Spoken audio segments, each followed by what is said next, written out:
Hey, and welcome back to another episode of Love Restore. I'm your favorite host, Marshaun Olaniyan, and you are listening to KCCR Brownstone Cityscapes. So listen, we just wrapped up the series about courageous love and what that looks like. We talked about several different topics. If you have yet to watch any and or all and or listen, because you might be listening, right? Then I would highly encourage you to go back and listen to that. Today we are starting a new series, and we are talking about Black women dating over 40. This is what we're talking about, and we're going to go through a plethora of topics.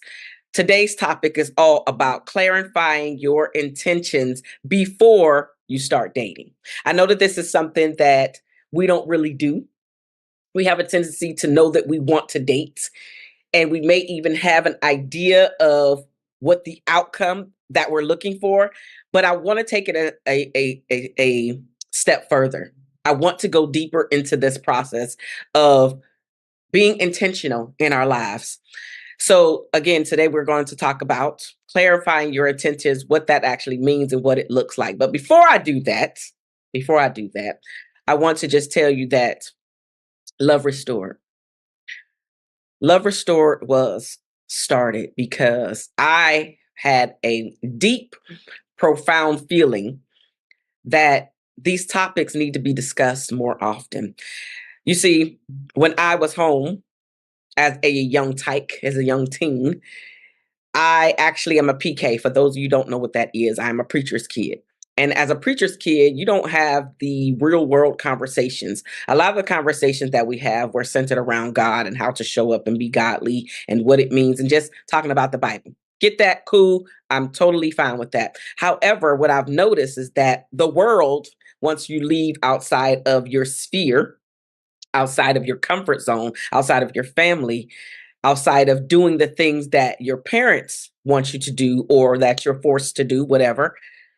There is a bigger world. There are several other religions out there, but this piece of it, dating, relationship, marriage, what and how all of this looks like, those talks in most PK specifically kids' lives are not talked about. The deepest conversation that you have is don't have sex so you don't have kids, or maybe there's an STD, but it doesn't really go deep into it because they basically shielded that type of conversation because you shouldn't be having sex before marriage. And that was kind of the end of it. Well, the reality is that most people do have sex before marriage. It's not right, right? According to the Bible, it's not right. According to God, it's not. He made that specifically for marriage.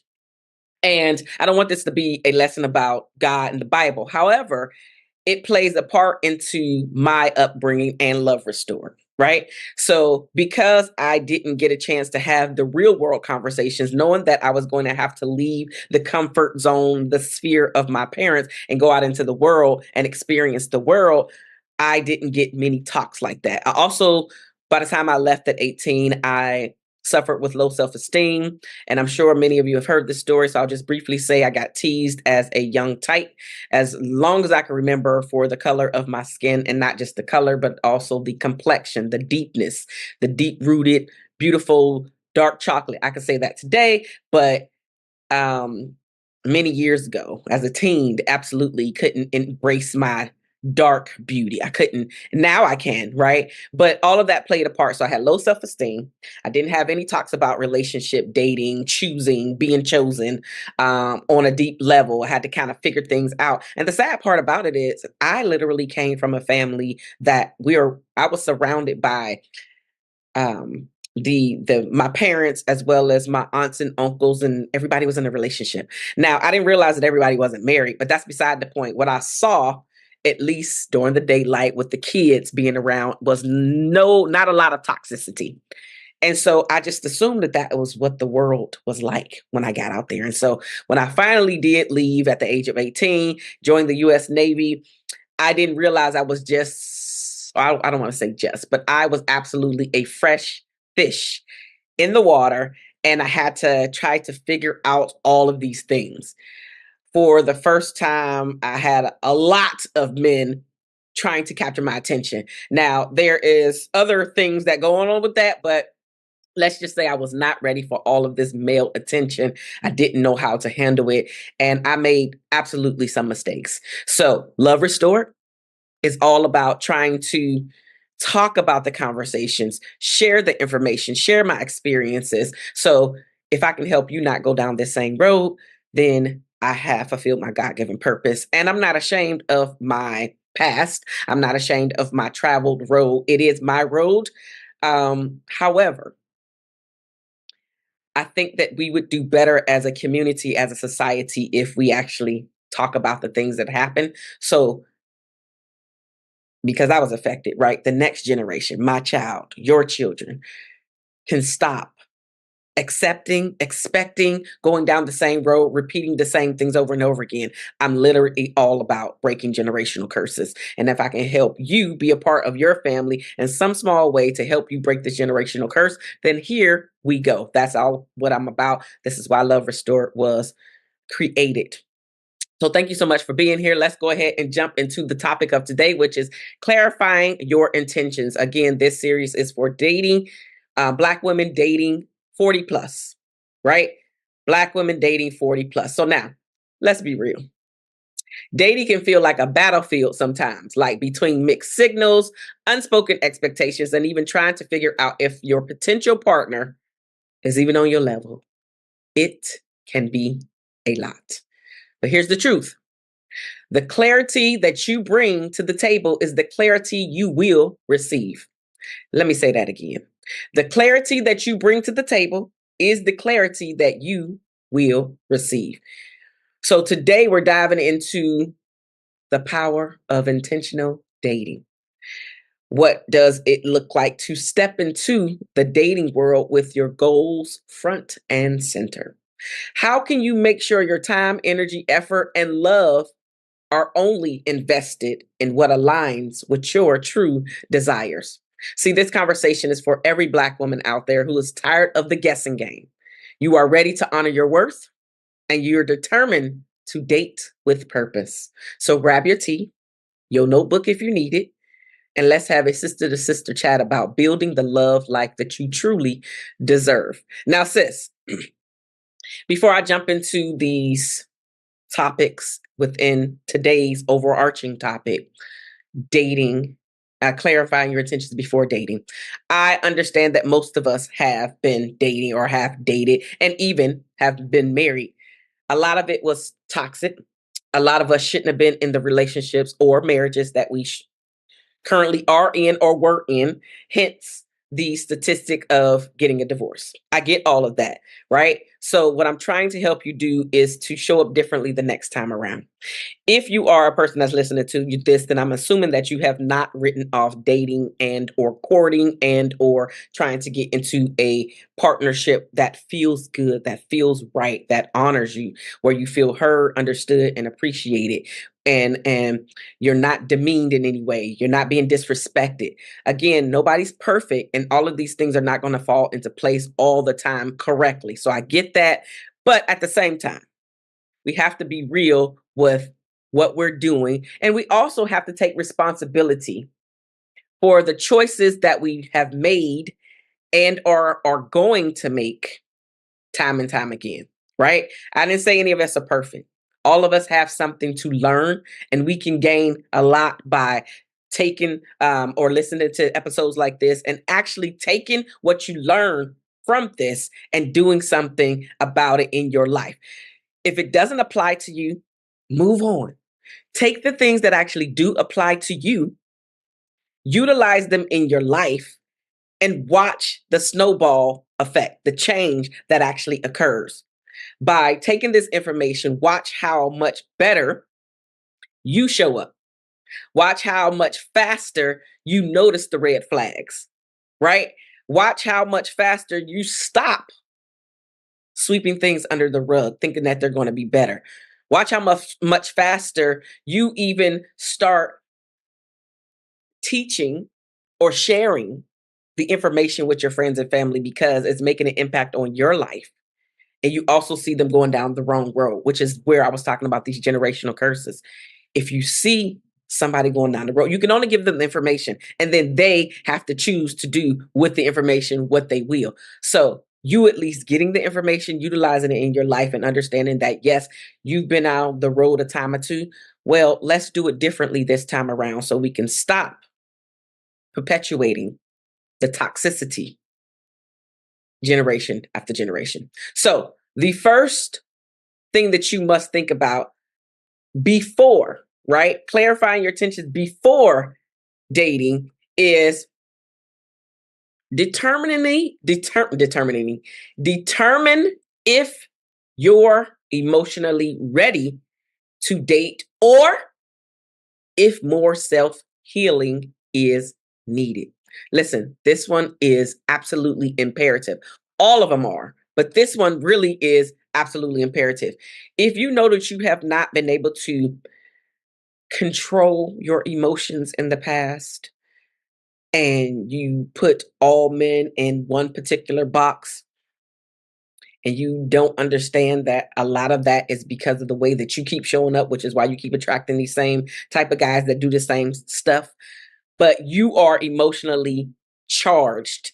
And whenever your feelings get hurt, whenever you get triggered, you do some toxic stuff. You are not ready to date. You have to be able to figure out what's making you toxic. Let's be real. Right? Sis, can we have this conversation and just be real with ourselves? When is the last time that you took a look in the mirror and said, you know what? I probably could have handled me not going over to his house and keying his car. I probably could have handled it better by not slashing his tires. I probably could have handled it better by, after I caught him, literally red-handed, put my hands on the woman when I didn't put my hands on him. Like, if you're gonna put your hands on somebody, put it on the right person. I'm not even condoning it. But what I am saying is, if you are in this toxic state, don't focus on the woman. 9 times out of 10, she ain't even know you existed. There are some women that do know that you exist and they're still going down that road. But you don't necessarily know if she's one of those people because you didn't have the conversation with her. Unless, okay, let's be real, she was somebody in your sphere, in your circle, and she absolutely knew the two of you were a couple doing y'all thing, and then she interjected, he did whatever he did, and they did whatever they did. That's a different story. But if it's a stranger, you have no idea if this lady knows that you even exist. Because most of the time, liars lie. Most of the time, cheaters that cheat don't cheat with somebody that know that you exist. Most of the time, they think that they are his only. Just like you thought that you was his own. I'm digressing. What is your intentions? Are you emotionally stable enough to date? Or do you need to work with a coach, a therapist, a psychiatrist, talk to your pastor so you can try to figure out and knock down a lot of these triggers so you can actually show up as an adult? Can you show up as an adult? Are you able to say, you know what? I don't like the way you just talked to me, instead of matching the negative toxic energy. This is how we break generational curses. This is how we show up differently. This is how we know that we are growing. This is what the mature crowd does. Are you emotionally ready to date? Or are you fueled by and with toxicity? Another thing that you must determine before you start dating, the clarification, so you can be intentional about dating, is thinking about whether or not you want to cohabitate, you want a marriage, you want just companionship, you want a partnership, you want an open relationship, you want a closed relationship. Like, what is your intentions about the type of relationship that you want? I have my own ideas of what we should be doing when we're dating, but it doesn't matter. It's my idea. This is what I want to do, right? You don't have to do what I want to do, just like vice versa, right? But you do have to know where you're at before you go out there. Because if you are marriage minded and you never clarify this and you out there with a playboy, why would you think that you're going to get what you want? Have you had said conversations, or are you just going with the flow? Here's the thing with being intentional. You cannot just go with the flow when it comes to the important things. Let me clarify that. You can absolutely go with the flow with just what the date is going to be. He wants you to show up and be here at this time and y'all meet. That's going with the flow. Okay, cool. You don't need to know all the details. But when it is with things that truly matter about the outcome of what your life is going to be, the child or children you will bear with this person, procreate with this person, and even raise with this person, we got to think bigger, deeper. And maybe, because I'm talking to the mature crowd, maybe you like kids ain't my thing. That's okay. That's okay. But I work with so many clients that don't even know this part. They can't even clarify what they want. Sis, if you can't clarify with you what you want, and this is just the very basic. If you can't clarify that I want to be in a marriage, if you can't clarify, you know what? Marriage ain't for me, but I would love to have a cohabitation. I would love to be in a long-term committed relationship without the title or what people call piece of paper, the marriage certificate. I'm not condemning either one. What I am saying, you got to know what you want. You have to know what you want before you go out there. This is how you clarify your intentions before you go out there. So when you do get out there, if you have somebody that is not on your same wavelength, that is not on your same level, as I spoke about earlier, that's okay. You don't have to condemn him. You just have to know what you want.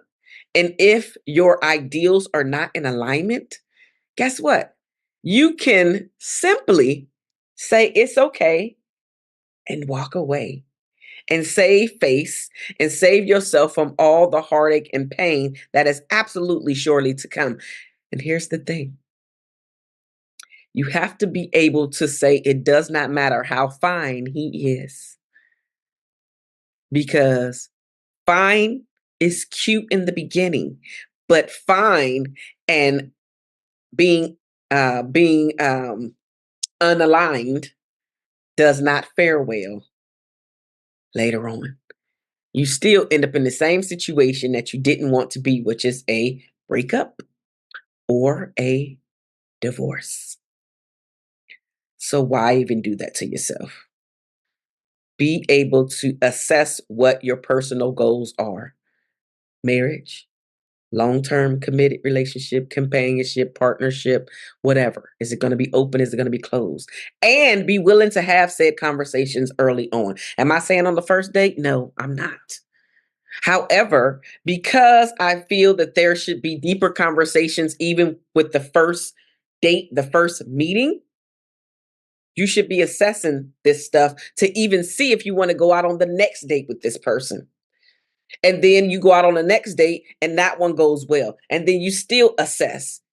You walk away, you allow those endorphins to go down, and you reflect on how you felt about the person, the man. You also reflect on the type of conversation that you had. You also reflect on how he made you feel. You're assessing how he showed up with other people. There's a lot to dating. And you're not just going along with the flow when it matters. That's what I'm talking about. Please hear me. If it matters, if it's something that's going to change the trajectory of your life, of your child or children's life, because maybe you have children before you want to date again. I'm in that boat. I have a daughter. I'm actually intentionally not dating in this stage of my life because for a few reasons, but I'll just say two. The first is she's 8. And I am not willing to I am not willing to get him to sacrifice her. She takes up a lot of my time, energy, and effort right now because I am being very intentional about making sure that she knows that she is loved, she is heard, and she is seen. But don't get that twisted. I'm not opposed to dating. I just also understand, which brings me to my second point. Most people in in my age group, the 40 plus crowd, most people's children are not young like mine. And I know that because she's taken a lot of my time, energy, and effort to make sure that she's able to be a productive citizen when she leaves. Most kids are in college or just not there. They don't have to give the same time and energy that I do.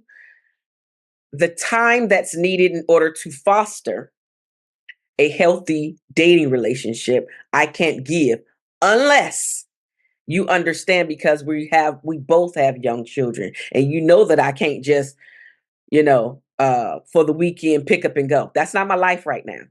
That was my life pre-kids. I was able to do that pre-kids. That's not my life today.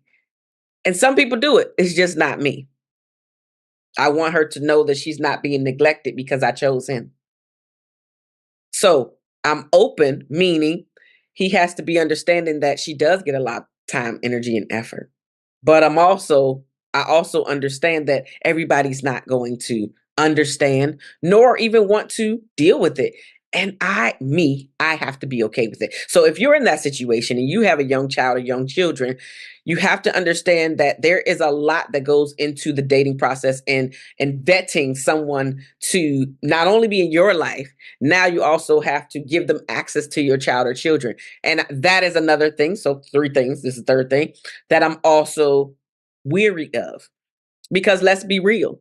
And I'm gonna stop it after this because I feel like I'm preaching down another road. But because studies have been able to show this things, more and more children and even some of my clients that I work with today have been abused, i.e., molested, i.e., raped by people that they know, is what I would say. Step, step parents, yes, but just people in their sphere that they know, family friend, a cousin, an uncle, a blah. Okay. So there's that too. There's a lot that goes into at least me opening my world up to someone to be able to come in and be a part with my young child. These are things that I have to assess and think about. And you have to think, where's your world at? Where are you at? So you can assess if you are ready to be out there in the dating market. Your heart might say, I'm ready, I'm ready, I'm ready. But is your life set up like that? Which brings me to the next thing that you must think about, reflecting on the lifestyle compatibility. See, I just talked about one of them, which is your family commitments, my family commitments. Today, it don't really align with dating someone 40 plus, because if he has kids, whether he has kids or not, if he has adult children, we don't align in that. If he doesn't have kids, what I found, as well as what I'm hearing from more and more clients that are in my situation, meaning younger children, they are finding that men that do not have kids do not understand that why they cannot just pick up and go, or why they're always doing X, Y, and Z when they're calling. Raising children take a lot.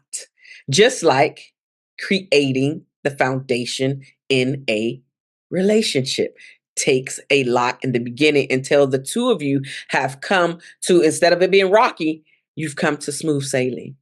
And that water is just beautiful and crisp. But in the beginning, it is a lot of bumps because y'all trying to figure out each other, and y'all trying to figure out the compatibility of one another's lives. And you're trying to figure out if this person is a workaholic. So do your lifestyles reflect? Excuse me, not reflect. Are your lifestyles compatible? Do you want somebody that is home at night for you to cuddle up next to? Or are you okay with someone traveling? Right? I had a client recently where her and her husband have been married for decades. And I think the number is 45 years, but don't quote me on the number. The number is decades, though. They've been married for a really long time, but they have never once lived under the same roof. They have found out that this is what works for them. They actually live in two separate homes and separate states, and they visit each other often. But that works for them. That's not a traditional marriage, as we know. However, I applaud her and I applaud him because they decided to create the marriage that works for them. They see each other often. They talk on the phone often, but they do not live in the same household. Yes, they visit one another's spaces. So literally they're visitors because they don't have to deal with the daily stuff, the in and out, the things that's going to drive you crazy because you don't do them and your spouse might do them, right? So how is your lifestyle? And what are you looking for? Be able to articulate that, or at least, like I said, assess it when it comes up. Also, you have to evaluate what your non negotiables in this phase of your life are. When we don't understand what our non negotiables are, again, and if we come off as needy and or desperate, we are just willing to go with the flow. Again, this is the important stuff. I don't want you to go with the flow with the important stuff. I want you to go with the flow with the easy stuff. This is the hard work that most of us don't want to deal with because when I think or when I hear my clients talk about dating or just getting to the next stage in their life, but specifically to dating, it's like, well, I just want it. Well, why do you want it? Why is this so important? Have you asked yourself these important questions? Are you ready to ask these questions to the next potential? What are you not willing to negotiate on or with? Knowing that is important because, as I mentioned before, the clarity that you bring to the table is the clarity you will receive.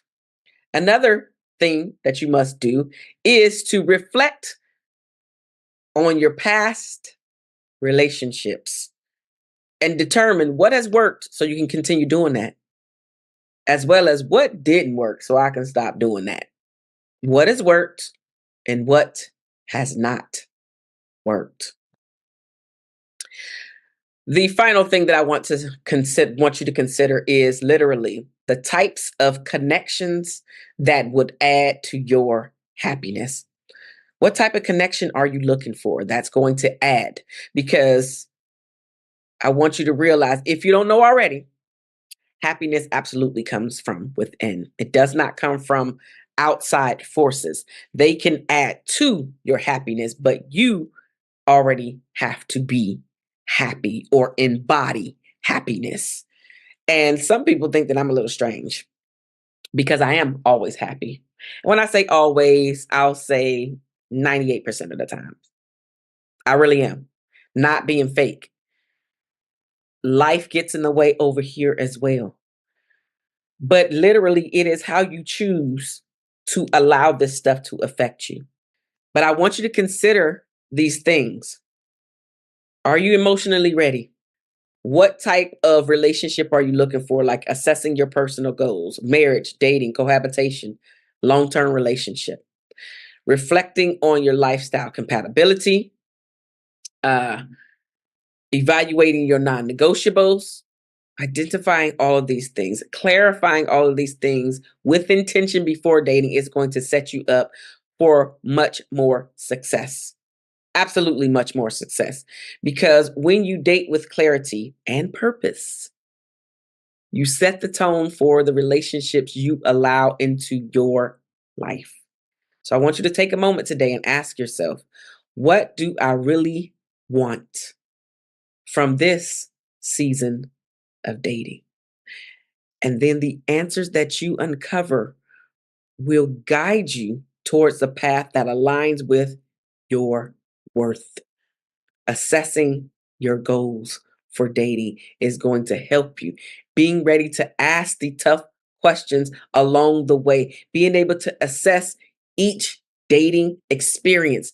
How do you feel after this dating experience? Do you want to go out on another date with this guy? Does he seem like he is in alignment with your lifestyle? You could see him as a part of it or not. Do not ignore the red flags, because that's when you set yourself up for a world of disappointment and failure. Listen, I really, really appreciate you all being here for these 30 minutes with me and sharing this space. Understanding that I, Marshaun Olaniyan, help Black women over 40 to show up differently in your relationships using powerful strategies for lasting change. If this sounds like something that you want to talk further about to see if we would be a great fit to work together, then absolutely reach out at marshaun@marshaunolaniyan.com. I look forward to speaking with you once again. And for those of you that are listening, I look forward to you being here to hear even more, because next week we are talking about avoiding relationship patterns that no longer serve you. I'll see you then. Have a great morning, night, or evening.